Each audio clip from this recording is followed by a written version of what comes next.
And while they deal with heavy rain out there, we dealt with our wettest day since Helene moved through in September.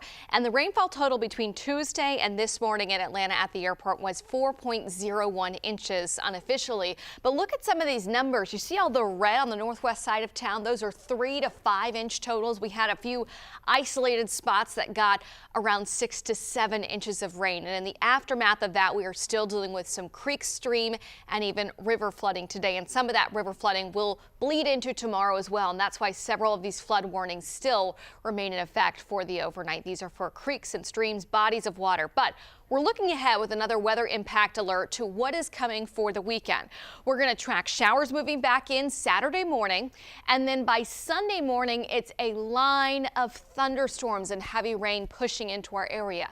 Yesterday, we had a really strong wedge of colder temperatures limiting that severe weather threat. We are watching the storm threat for Sunday to see if our temperatures can warm up a little bit more in advance of this. And if they do, some stronger storms could materialize. Our severe weather outlook for Sunday morning, big level 3 threat across Louisiana, Mississippi, and Alabama.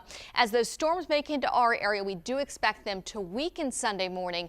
But as I mentioned, if our temperatures can be warmer in the 60s and not in the 40s, we could still see a few stronger storms with damaging winds being the primary threat, but also watching a lot of that spin in the atmosphere that could produce an isolated tornado. So it all comes down to the temperatures. What will we end up seeing first thing Sunday morning?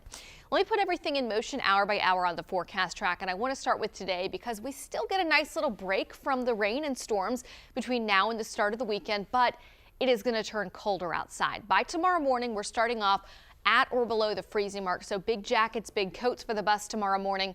As we get into your lunchtime, plenty of sunshine, just a cold Valentine's Day afternoon. Then clouds will start to stream in, and we've got that east wind tomorrow starting to bring in the colder temperatures. So mid 50s on Friday in the afternoon. Saturday, moisture arrives with some scattered showers throughout the day. A lot of these will be lighter. A couple pockets of heavy rain will be possible. And then temperatures on Saturday could hold in the 50s again.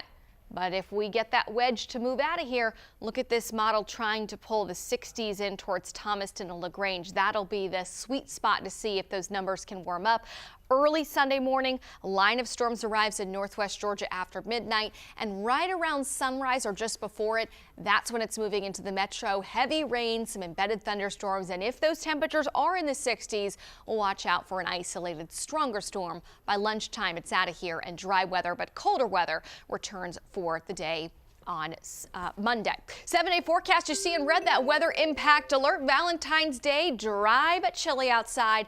Next week, after our cold front, colder weather moves back in again. Monday morning, down in the upper 20s here in the city. Julie? Thanks, Melissa.